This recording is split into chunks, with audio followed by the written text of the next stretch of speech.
नमस्कार साथियों, स्वागत है आपका आरपीएससी गुरुजी यूट्यूब चैनल पर। आज हम इस वीडियो में बात करेंगे राजस्थान के पुरातात्विक स्रोत, शिलालेख और प्रशस्तियों के बारे में। साथियों, यदि आपने इसका पहला भाग नहीं देखा है तो उसका लिंक नीचे डिस्क्रिप्शन में मिल जाएगा, अवश्य देख लें। कौन सा अभिलेख मंडोर के प्रतिहारों के इतिहास की जानकारी देता है? संबोली, गटियाला, बीजापुर, अर्थुना। संयुक्त होगा गटियाला। गटियाला शिलालेख किस भाषा में लिखा गया था? फारसी, संस्कृत, हिंदी, मारवाड़ी। संयुक्त होगा ऑप्शन 2 संस्कृत। अभिलेख जो प्रतिहार शासक कक्कू की आबिरों पर विजय का दावा करता है? बिजोलिया, अर्थुना, गटियाला, चिरवा। संयुक्त होगा ऑप्शन 3 गटियाला। गटियाला अभिलेख प्रतिहार शासक कक्कू की आबिरों पर विजय का दावा करता है। गटियाला प्राकृत अभिलेख किस शासक से संबंधित है? प्रतिहार कक्कू, प्रतिहार दत्त, प्रतिहार वत्सराज, प्रतिहार नागभट्ट। तो साथियों सही उत्तर होगा ऑप्शन 1 प्रतिहार कक्कू। गटियाला प्राकृत अभिलेख प्रतिहार कक्कू से संबंधित है और कब का है? 861 ईस्वी का। गटियाला शिलालेख में निम्नलिखित में से किस वंश की जानकारी प्राप्त होती है? तो सही उत्तर होगा ऑप्शन 4 मंडोर के प्रतिहार की।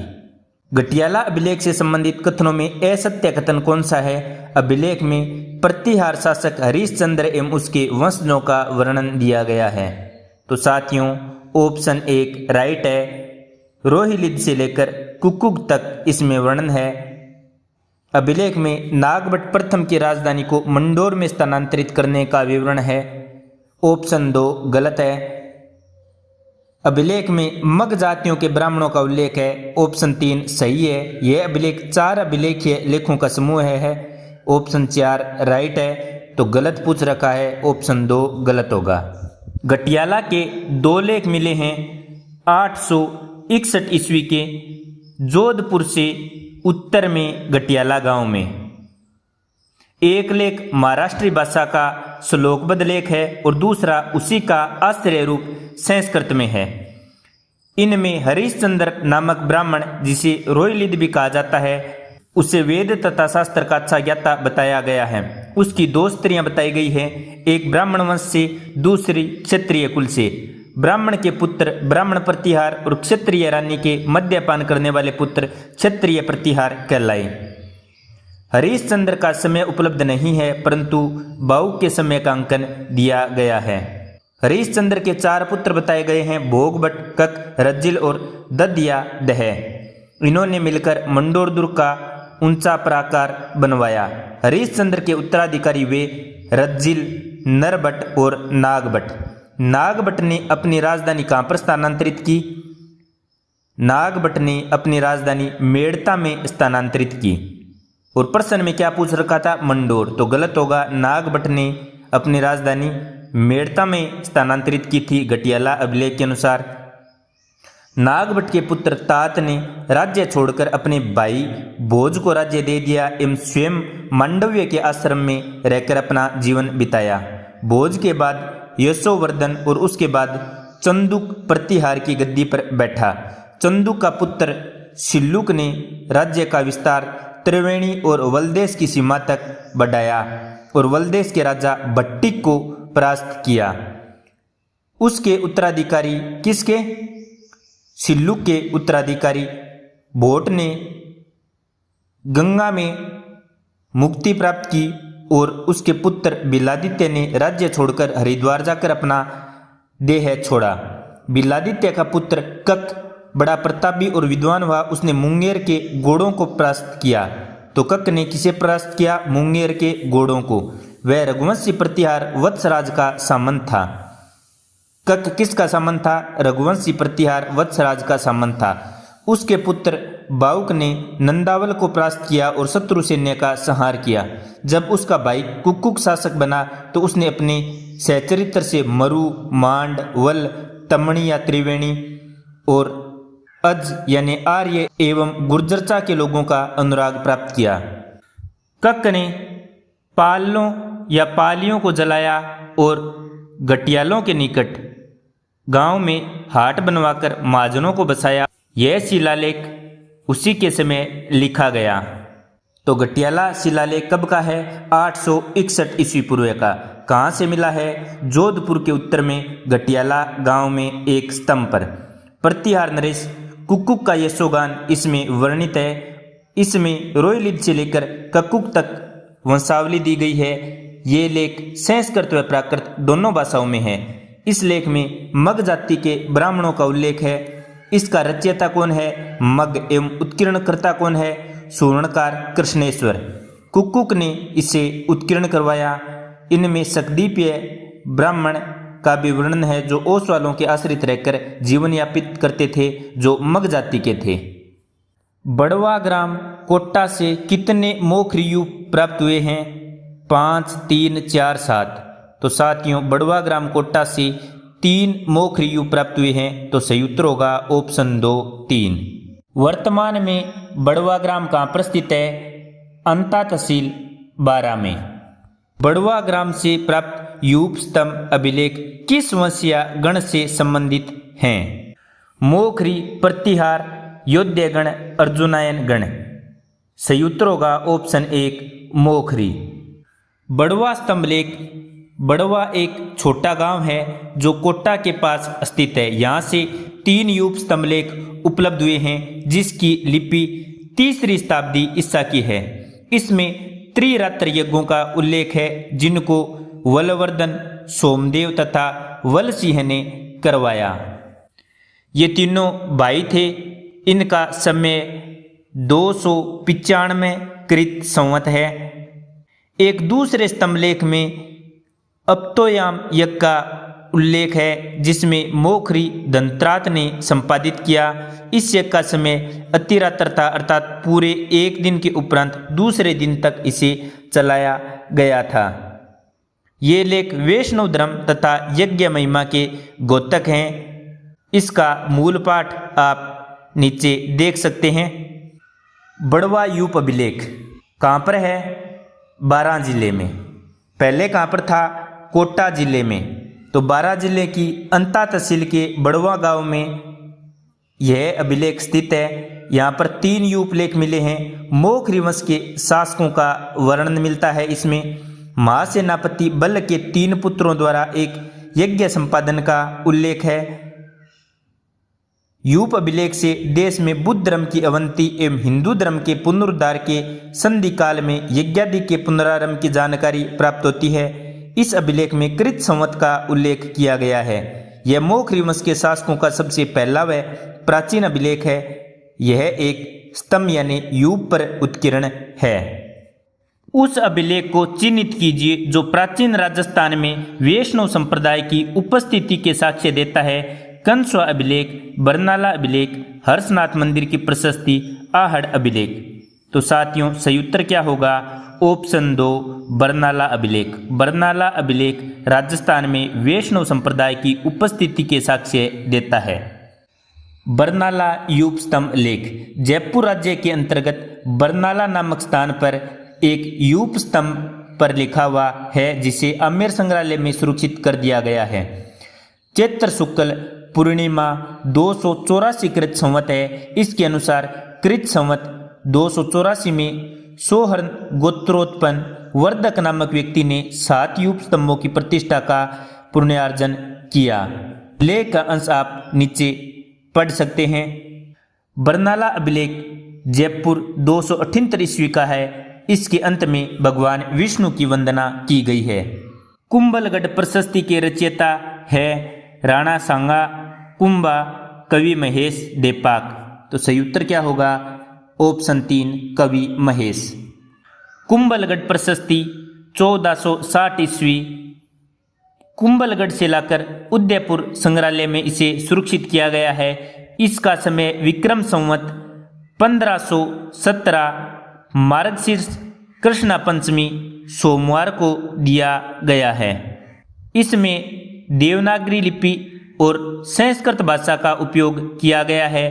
कुल 64 श्लोक हैं। कुंभलगढ़ की 5 शिलाओं से यह विभिन्न है, क्योंकि इसमें उस प्रसिद्ध प्रशस्ति के कई श्लोक उद्धृत किए गए हैं और कई पंक्तियों में कुटिल्लर वर्णन, मेदपाठ वर्णन तथा चित्तौड़ वर्णन दिया गया है।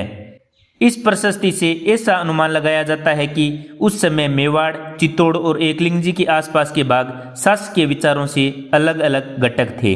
कुंभलगढ़ का शिलालेख 1460। यह शिलालेख 5 शिलाओं पर उत्कीर्ण है, जिसमें पहली, तीसरी और चौथी शिलाएं उपलब्ध हैं। दूसरी शिला का एक छोटा सा टुकड़ा मिला है और 5वीं शिला अप्राप्य है। मूलतः ये शिलाएं कुंभलगढ़ के कुंभश्याम मंदिर में, जिसे अब मामादेव का मंदिर कहते हैं, इसमें लगी हुई हैं। इनको यहाँ से उदयपुर संग्रहालय में सुरक्षित कर दिया गया है। पहली और तीसरी शिला के नाप से अनुमान लगाया जाता है कि ये शिलाएं लगभग 3 फीट से अधिक लंबी और चौड़ी थी। कुंभलगढ़ शिलालेख में कौन सी भाषा प्रयुक्त की गई है? संस्कृत। और लिपि कौन सी है? नागरी। संपूर्ण शिलालेख में वर्णन शैली को काम में लिया गया है, जैसे त्रिकूट वर्णन, मेदपाठ वर्णन, राजवर्णन आदि। पहली शिला में 68 श्लोक हैं, जिससे उस समय के भौगोलिक वर्णन का पता चलता है। एकलिंगजी के मंदिर तथा कुटिला नदी के वर्णन में बड़ी स्वाभाविकता है। इसके साथ इंद्र तीर्थ वर्णन, कामधेनु, तक्षक, धारेश्वर आदि के वर्णन भी बड़े रोचक हैं। चित्तौड़ के वर्णन में प्राकृतिक स्थिति, समाधीश्वर कुंभश्याम, महालक्ष्मी के मंदिर का वर्णन मिलता है। इसमें मेवाड़ के नगरों का भी वर्णन है, बिल्लों का भी वर्णन दिया गया है।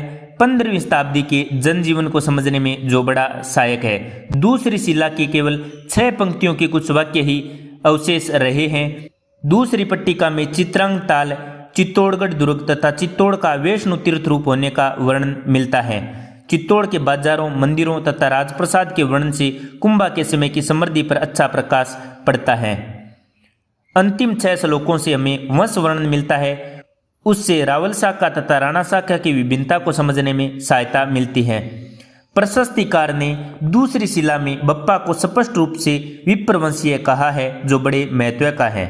तीसरी शिला में बप्पा को विप्र कहा गया है और हरित ऋषि की या हरित ऋषि की अनुकंपा से मेवाड़ राज्य प्राप्त होना बताया गया है।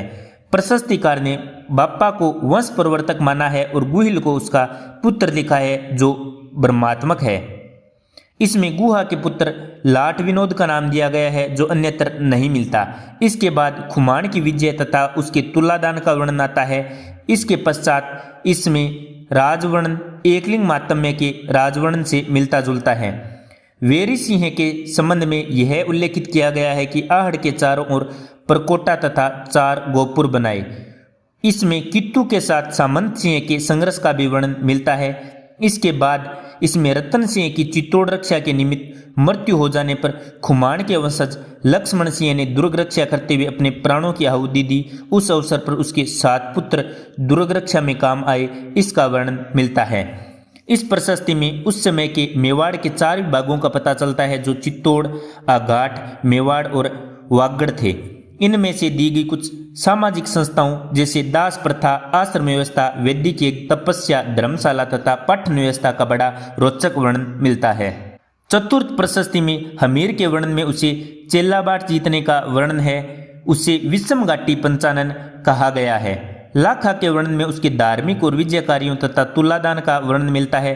मोक्कल के वर्णन के साथ स्पादलक्ष जीतने तथा फिरोज को हराने का वर्णन मिलता है। क्षेत्र सिंह द्वारा भी यवन शासक को कैद करने और अली शाह को परास्त करने का उल्लेख मिलता है। इस प्रशस्ति में विशेष रूप से कुंभा का वर्णन तथा उसकी विजयों का सविस्तार उल्लेख मिलता है।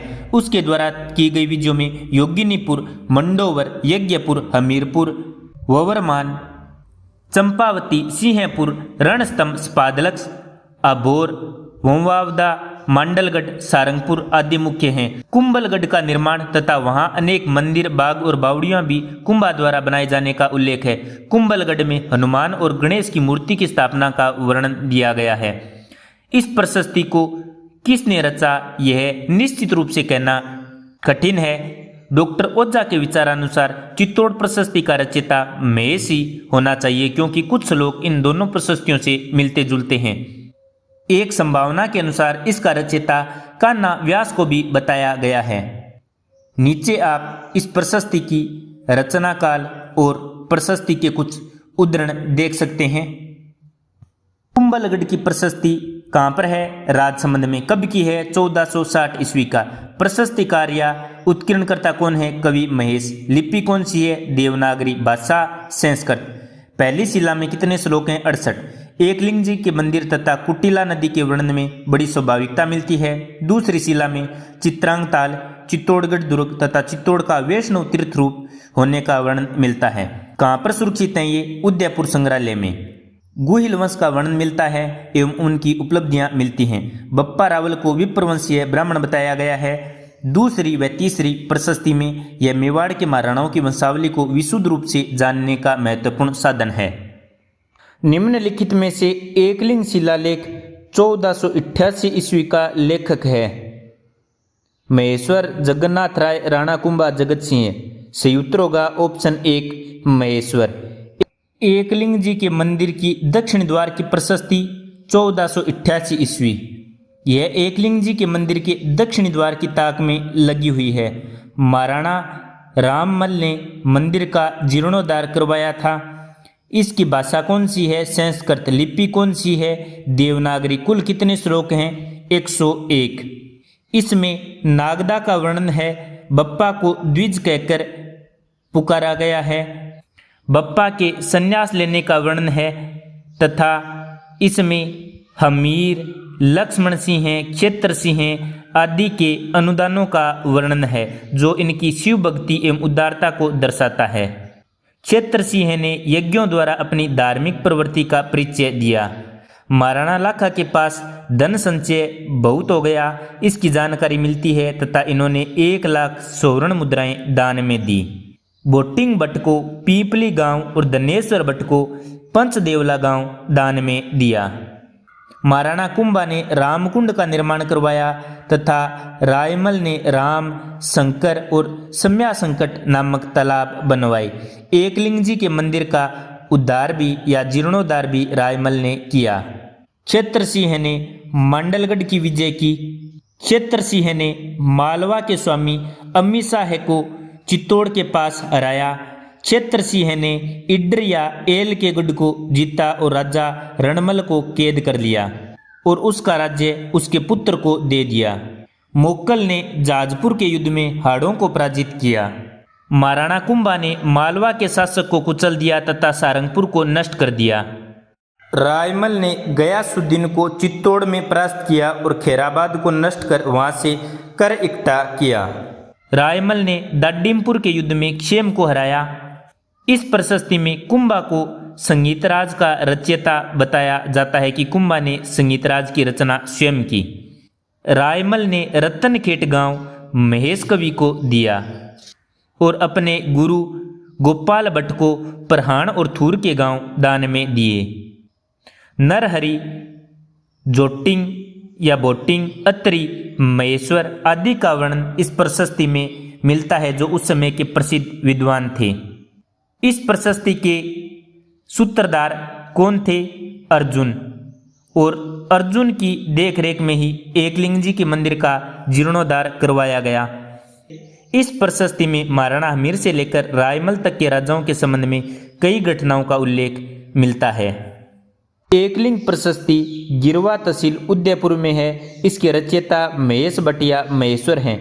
इसमें बप्पा रावल के संन्यास लेने का वर्णन है तथा मेवाड़ के गुहिलों का वर्णन दिया गया है। बरली का शिलालेख जो कि अशोक के काल से पूर्व का माना जाता है, कहाँ पर स्थित है? अजमेर, जयपुर, टोंक, भीलवाड़ा। तो बरली का शिलालेख अजमेर में स्थित है। सही उत्तर होगा option 1 Ajmer. Bareilly stone epigraph या शिलालेख चिन्हित किया गया है तो सही उत्तर होगा ऑप्शन 2 ब्राह्मी लिपि में। बरली या बरली का शिलालेख 443 ईस्वी पूर्व का है। अजमेर जिले की बिनाई तहसील में स्थित है। राजस्थान का सबसे प्राचीनतम अभिलेख है। बरली के पास बिलोट माता के मंदिर से इसे प्राप्त किया गया था। बरली का शिलालेख ब्राह्मी लिपि में उत्कीर्ण है। वर्तमान में यह अजमेर संग्रहालय में संरक्षित है या सुरक्षित है। निम्नलिखित में से कौन सा प्रतिहार का इतिहास बताता है? मंडोर शिलालेख, नंदस्यूपा स्तंभ शिलालेख, गोसुंडी शिलालेख, बिजोलिया शिलालेख। सही उत्तर होगा ऑप्शन 1 मंडोर शिलालेख। मंडोर का शिलालेख 685 ईस्वी जोधपुर के निकट मंडोर नामक स्थान पर एक पहाड़ी डाल में एक बावड़ी है जिसमें आयताकार शिला पर यह शिलालेख उत्कीर्ण है। इस बावड़ी का निर्माण काल विक्रम संवत 742 है। इसके बनवाने वाले चाणक्य के पुत्र मागु ब्राह्मण की सूचना प्राप्त होती है। इस लेख से 7वीं शताब्दी ईस्वी में शिव तथा विष्णु की पूजा पर प्रकाश पड़ता है। इस लेख की 6 पंक्तियां हैं जिसकी प्रारंभ और अंत की पंक्तियां आप नीचे देख सकते हैं। यह पंक्ति ओम नमः शिवाय से शुरू होती है। मंडोर का एक और शिलालेख है 837 ईस्वी का जो मूलतः किसी विष्णु मंदिर में लगाया गया था। मंडोर के नष्ट होने पर वह पत्थर के रूप में जोधपुर नगर के शहरपनाह में भी लगा दिया गया था। ये लेख मंडोर के प्रतिहारों की वंश परंपरा जानने के लिए बड़ा उपयोगी है। इसका समय विक्रम संवत 864 है। इस लेख को तथा दूसरे 2 घटियाला के लेख को पढ़ने से प्रतिहारों के संबंध में कई नई जानकारी मिलती है। मंडोर का दूसरा शिलालेख जो 837 का है बाउक ने खुदवाया था। किस अभिलेख में प्रतिहारों को सौमित्र यानी लक्ष्मण से उद्रीभूत हुआ कहा गया है? तो साथियों, प्रतिहारों को सौमित्र से उद्रीभूत ग्वालियर अभिलेख में कहा गया है। ऑप्शन 3 राइट होगा, ग्वालियर अभिलेख। ग्वालियर प्रशस्ति मीर भोज प्रथम की देन है। यह संस्कृत भाषा में है और उत्तरी ब्राह्मी लिपि में उत्कीर्ण है। इस पर कोई तिथि अंकित नहीं है, परंतु अनुमान के अनुसार यह लगभग 880 ईस्वी की बताई गई है। इसका लेखक बालादित्य है जो भट्टधनिक का पुत्र था। इसमें गुर्जर प्रतिहारों की वंशावली व उपलब्धियों का वर्णन मिलता है। पूर्व ताम्रपत्र 1535 ईस्वी। यह ताम्रपत्र महाराणा श्री विक्रमादित्य के समय का है, जिसमें हाड़ी कर्मावती द्वारा जोर में प्रवेश करते समय तिवाड़ी करणा को पूर्व में एक हल भूमि दान देने का उल्लेख है। इसका समय संवत 1562 है। इस ताम्रपत्र का बड़ा ऐतिहासिक महत्व है। ये वह समय था जब बहादुर शाह के चित्तौड़ के दूसरे घेरे के समय सभी राजपूतों ने उक्त गढ़ की रक्षा के लिए अपना बलिदान दिया। राजपूत वीरांगनाओं ने जोहर किया। इस ताम्रपत्र से जोहर की प्रथा पर प्रकाश पड़ता है। चित्तौड़गढ़ के द्वितीय शाक्य का ठीक समय निर्धारित होता है। इसका मूल पाठ आप नीचे पढ़ सकते हैं। किसानों से वसूल की जाने वाली विविध लागबागों का उल्लेख किस में प्राप्त होता है? पूर्व ताम्रपत्र 1535, चिकली ताम्रपत्र 1483, खेरोदा ताम्रपत्र 1437, आहड़ ताम्रपत्र 1206। तो सही उत्तर होगा ऑप्शन 2 चिकली ताम्रपत्र 1483 किसानों से वसूल की जाने वाली विविध लागबागों का उल्लेख करता है। चिकली ताम्रपत्र 15वीं शताब्दी में वागड़ी भाषा में लिखा गया, जिसमें खेतों के टुकड़ों को काटकों में बांटने की पद्धति का वर्णन मिलता है। उस समय लिए जाने वाली लागतों का उल्लेख है। इसमें पटेल, सुतार एवं ब्राह्मणों द्वारा खेती की जाने का वर्णन है। पूर्व ताम्रपत्र में रावल गंगादास द्वारा जोशी वेणा को भूमि का अनुदान देना अंकित है। इसका मूल पाठ आप नीचे पढ़ सकते हैं। आहड़ ताम्रपत्र 1206 गुजरात के सोलंकी राजा भीमदेव दूसरे भोला भीम का विक्रम संवत 1263 ईस्वी का ताम्रपत्र है। इसकी भाषा संस्कृत है। इसमें मूलराज से लेकर भीमदेव दूसरे तक की वंशावली दी गई है। इसमें लिखा है परम भट्टारक महाराजाधिराज परमेश्वर अभिनव सिद्धराज श्री भीमदेव ने अपने अधीन के मेदपाट यानी मेवाड़ मंडल के आहड़ में एक अरहट उससे संबंध रखने वाली भूमि तथा कड़वा के अधिकार वाला क्षेत्र एवं उसके निकट का मकान नोली गांव के रहने वाले कृष्ण गोत्रीय गोत्र के रायकवाल जाति के ब्राह्मण विहिड़ के पुत्र रविदेव को दान दिया। इससे यह पता चलता है कि मेवाड़ पर गुजरात का अधिकार था। इसमें मंडल शब्द का प्रयोग जिले की इकाई के लिए प्रयुक्त किया गया है। साथियों, ये इसका मूल पाठ है, आप इसे पॉज करके पढ़ सकते हैं। खेरोंदा ताम्रपत्र कब का है? 1437 ईस्वी का, महाराणा कुंभा के समय का।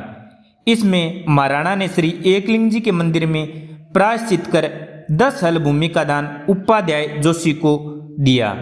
इसके अतिरिक्त उन खेतों के पास जाने वाले मार्गों को भी दिया गया जो भट्टेवर की वाट, माहौली रिवाट, निवाणिया रिवाट और वगडी रिवाट के नाम से प्रसिद्ध हैं। खेरोंदा की केंद्रीय स्थिति का बोध होता है जहाँ से व्यापारिक मार्ग जाते थे। इसमें शंभू को 400 टक्का के दान का भी उल्लेख मिलता है। टक्का उस समय की प्रचलित मुद्रा थी। इसका मूल पाठ आप पॉज करके पढ़ सकते हैं। हर्षनाथ मंदिर की प्रशस्ति 973 ईस्वी कहाँ पर है? शेखावाटी में यानी सीकर में। यह संस्कृत भाषा में है। हर्षनाथ मंदिर का निर्माण अल्लट द्वारा किया गया। प्रशस्ति सांबर के चौहान राजा विग्रहराज के समय की है। चौहान के वंशक्रम तथा उनकी उपलब्धि पर प्रकाश पड़ता है। इस वंश के शासकों का नाम इस प्रकार है: युवक चंद्रराज, युवक द्वितीय, चंदन, वागपति राज, सिंहराज और विग्रहराज। इसमें वागड़ के लिए वारगट शब्द प्रयोग किया गया है। इसमें विग्रहराज के पिता सिंहराज के संबंध में लिखा है कि उसने सेनापति की हैसियत से उद्दत तोमर यानी तंवर नायक सलवण को मारा या परास्त किया। युद्ध में उसने अनेक राजाओं को कैद किया और उन्हें तब तक नहीं छोड़ा जब तक पृथ्वी के चक्रवर्ती रघुवंशी राजा स्वयं वहां न आए। सिंहराज की सेनापति की स्थिति तथा रघुवंशी राजा के आने तक शत्रुओं को नहीं छोड़ना उसका किसी का सामंत होना व्यक्त करता है। उस समय रघुवंशी शक्तिशाली शासक कन्नौज का राजा प्रतिहार देवपाल था। सिंहराज इसी देवपाल का सामंत हो सकता है।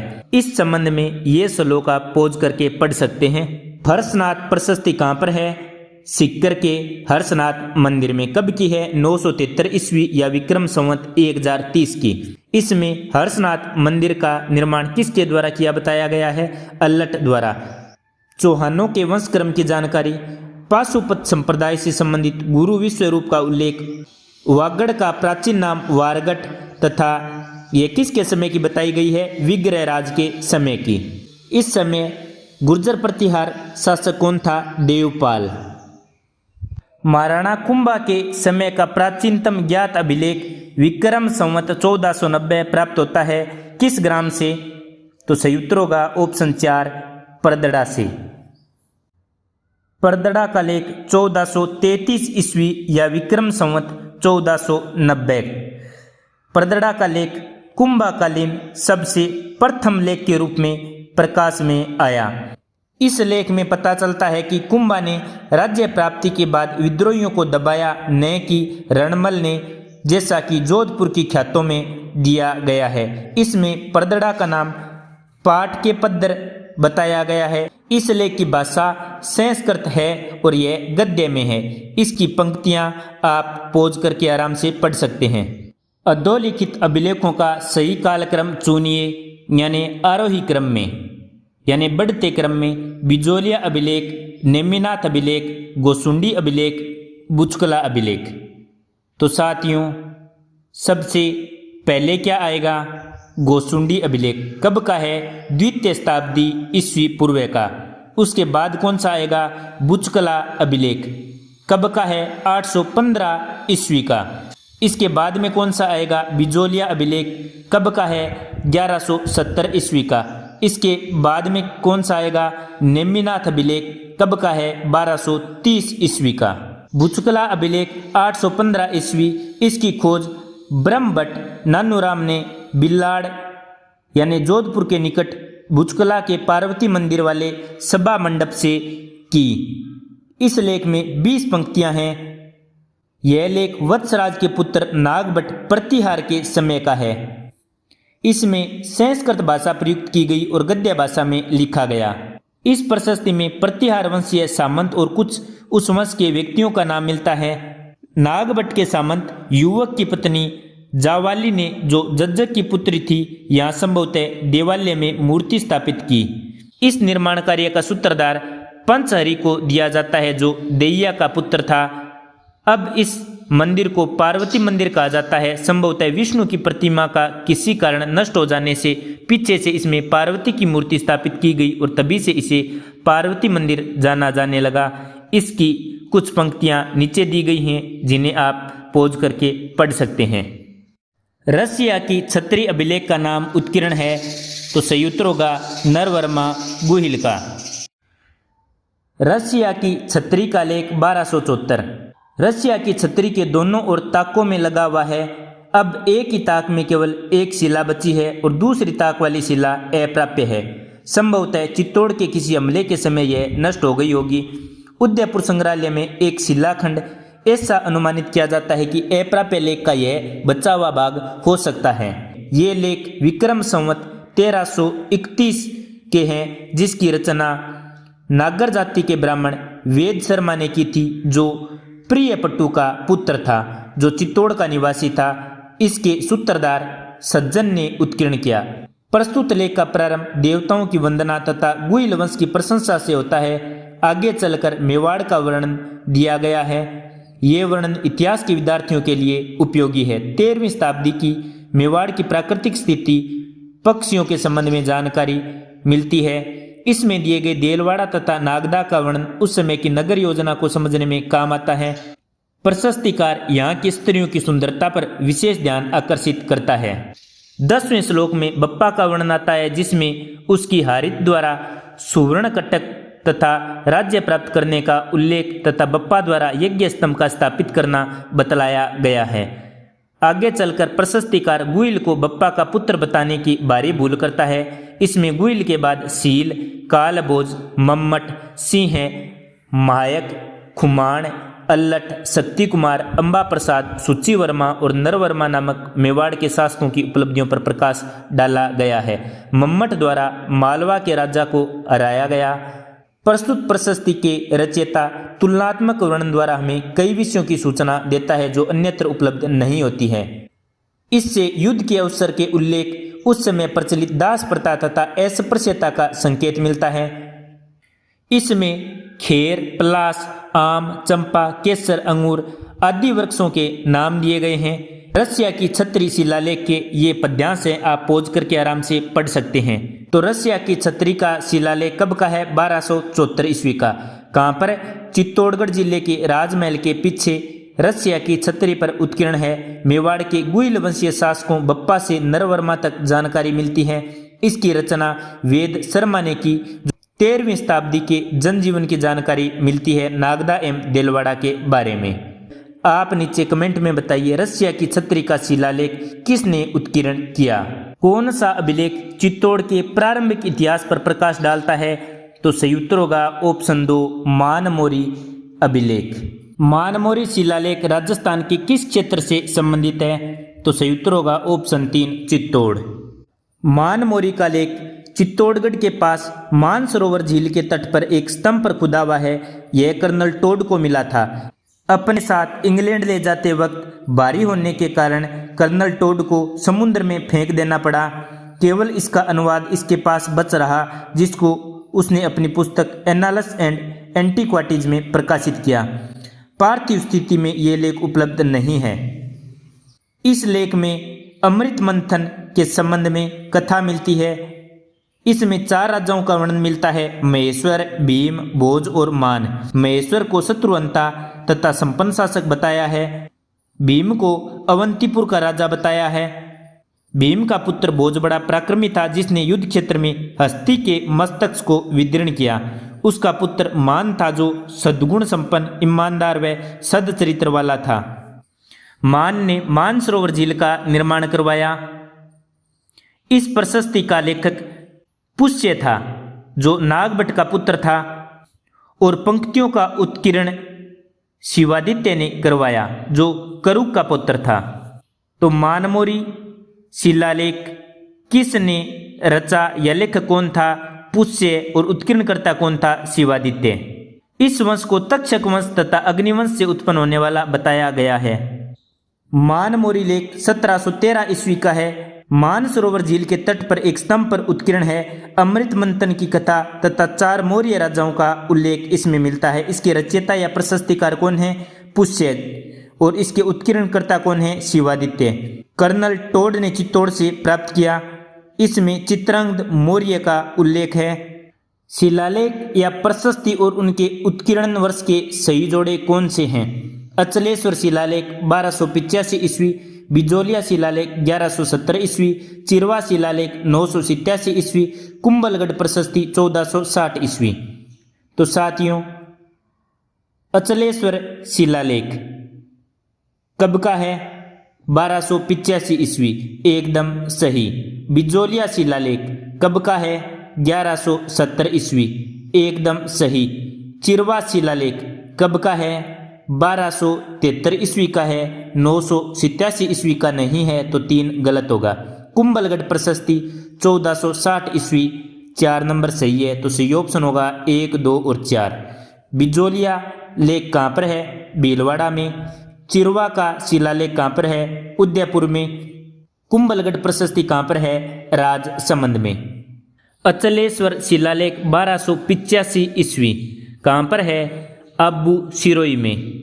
यह शिलालेख मंदिर के पास वाले मठ के एक चौपाल के दीवार में लगाया गया। इसकी भाषा कौन सी है? संस्कृत। और किस में है? पद्य में।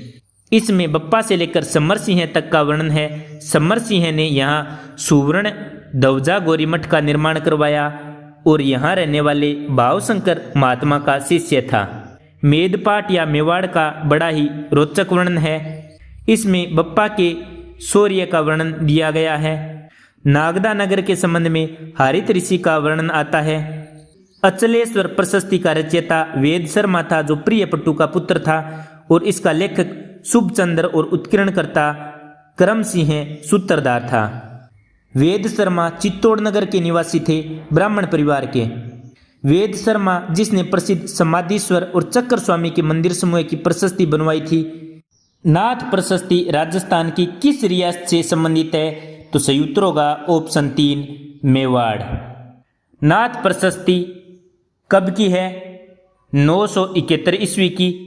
एकलिंग जी के मंदिर से कुछ ऊंचे स्थान पर लकुलिस के मंदिर में लगी हुई है। नरवाहन के समय का यह महत्वपूर्ण लेख है। इस मंदिर में ऊपर से बहने वाली बरसाती पानी से इस प्रशस्ति की कई पंक्तियां बिगड़ गई हैं। इसमें कुल 18 पंक्तियां हैं जो संस्कृत भाषा में हैं और पद्य में लिखी गई हैं। लिपि कौन सी है? देवनागरी। तो याद रखना, नाथ प्रशस्ति एकलिंग जी कौन सी लिपि में है? देवनागरी में। इससे मेवाड़ के राजनीतिक व सांस्कृतिक इतिहास के बारे में जानकारी मिलती है। तीसरे और चौथे श्लोक में नागदा नगर का वर्णन है। 5 से 8 श्लोक में राजाओं के गुणों और शौर्य का वर्णन है, जो बप्पा, गुहिल और नरवाहन से संबंधित है। योगियों का वर्णन है। पाशुपत योग साधना करने वाले कुशिक योगियों तथा उस संप्रदाय के अन्य साधुओं का परिचय मिलता है, जो एकलिंग जी की पूजा करने वाले तथा एकलिंग जी मंदिर के निर्माता कहे गए। 17वें श्लोक में श्यादवाद जैन धर्म का तथा सौगत बौद्ध धर्म का विचारकों को वाद विवाद में परास्त करने वाले वेदांग मुनि की चर्चा मिलती है। नाथ प्रशस्ति के रचयिता वेदांग मुनि के शिष्य अमर कवि थे। इस प्रशस्ति की अंतिम पंक्तियां ये हैं, आप पॉज करके आराम से पढ़ सकते हैं। अपराजित के शिलालेख के रचयिता निम्नलिखित में से कौन है? सोमदेव, नारायण, दामोदर, गजोदर। तो सही उत्तर होगा ऑप्शन 3, दामोदर। अपराजित का लेख 661 ईस्वी नागदे गांव के निकट कुंडेश्वर के मंदिर में स्थित था। वहां से हटाकर उदयपुर विक्टोरिया हॉल के संग्रहालय में सुरक्षित किया गया। इसमें 12 पंक्तियां हैं। भाषा कौन सी है? संस्कृत। लिपि कौन सी है? कुटिल। तो अपराजित शिलालेख किस लिपि में है? कुटिल लिपि में। गुहिल वंश के तेजस्वी राजा अपराजित ने सब दुष्टों को नष्ट कर दिया और अनेक राजा उनके आगे सिर झुकाते थे। यह वर्णन अपराजित शिलालेख में मिलता है। उसने शिव या शिव सिंह के पुत्र महाराजा वर्ष सिंह को परास्त किया। इन्होंने विष्णु मंदिर का निर्माण करवाया। दामोदर के पुत्र और ब्रह्मचारी के पुत्र दामोदर ने उक्त प्रशस्ति की रचना की। तो अपराजित शिलालेख की रचना किसने की? दामोदर ने। अजीत के पुत्र तथा वत्स के पुत्र यशो भट्ट ने इसे खोदा। तो अपराजित शिलालेख को किसने खोदा? यशो भट्ट ने। इस लेख से गुहिल शासकों की उत्तरोत्तर विजय का पता चलता है। मेवाड़ अच्छे विद्वानों को प्रारंभ से ही राज्याश्रय प्रदान करता था। इसका ये पद्य आप पॉज करके देख सकते हैं। राजस्थान में मौर्यों की उपस्थिति स्पष्ट होती है। तो सही उत्तर होगा कणस्वा के शिवालय के शिलालेख से। कणस्वा लेख 738 ईस्वी कोटा के निकट कणसुआ गांव के शिवालय में लगा हुआ है। इसमें धवल नामक राजा का नाम है जो मौर्य वंश का था। इस उल्लेख के बाद अन्य किसी मौर्य वंश मौर्य राजाओं का राजस्थान में वर्णन नहीं मिलता, जिससे इस शिलालेख का महत्व और अधिक बढ़ गया। बेड़सा गांव की प्रशस्ति के समय मेवाड़ का शासक कौन था? तो सही उत्तर होगा ऑप्शन 1 महाराणा राज सिंह प्रथम। बेड़सा गांव की सराय के पास वाली बावड़ी में सीढ़ियों से उतरते समय दाहिनी तरफ ताक में लगी हुई है, महाराणा राज सिंह प्रथम के समय की है। इसकी भाषा मेवाड़ी और लिपि नागरी है। संपूर्ण प्रशस्ति में मेवाड़ी गद्य तथा अंत में भाषा के पद्यों का प्रयोग किया गया है। प्रारंभ में बाघचंद तथा फतेहचंद भटनागर कायस्थ के पूर्वजों की नामावली दी गई है। बाघचंद भटनागर जाति का कायस्थ यानी पंचोली लक्ष्मीदास का पुत्र और सदारंग का पुत्र है। महाराणा जगत सिंह ने उसको अपना प्रधानमंत्री बनाया और उसे ऊंटाला आदि 10 गांव, एक गजरा जाति, 51 घोड़े, शिरोपाव आदि देकर सम्मानित किया। उसने द्वारिका और मंदाता की यात्रा की। जब बांसवाड़ा का रावल समर सिंह बादशाही हिमायत के बल पर महाराणा की अधीनता की उपेक्षा करने लगा, तब महाराणा ने अपने प्रधान बाघचंद को उसके विरुद्ध भेजा। उसके भय से समर सिंह भाग गया और 6 मास तक वह बांसवाड़ा में रहा और नगर को लूटा। अंत में समर सिंह फिर से लौटा और उसने 2 लाख रुपए देकर क्षमा याचना की। इस विजय के अंतर बाघचंद ने एकलिंग जी में बिज्जा माता के मंदिर का जीर्णोद्धार करवाया। इस अवसर पर उसने चांदी का तुला दान किया। 4000 रुपये ब्राह्मणों को दान में दिए।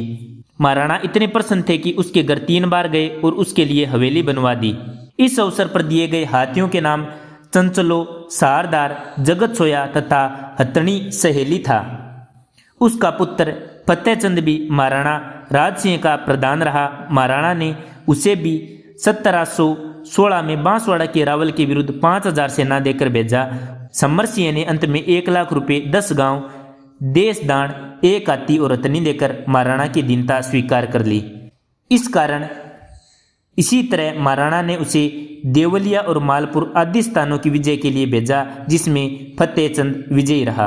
देवलिया के कुंवर प्रताप सिंह ने 5000 रुपये और 1 हथनी देकर क्षमा याचना की।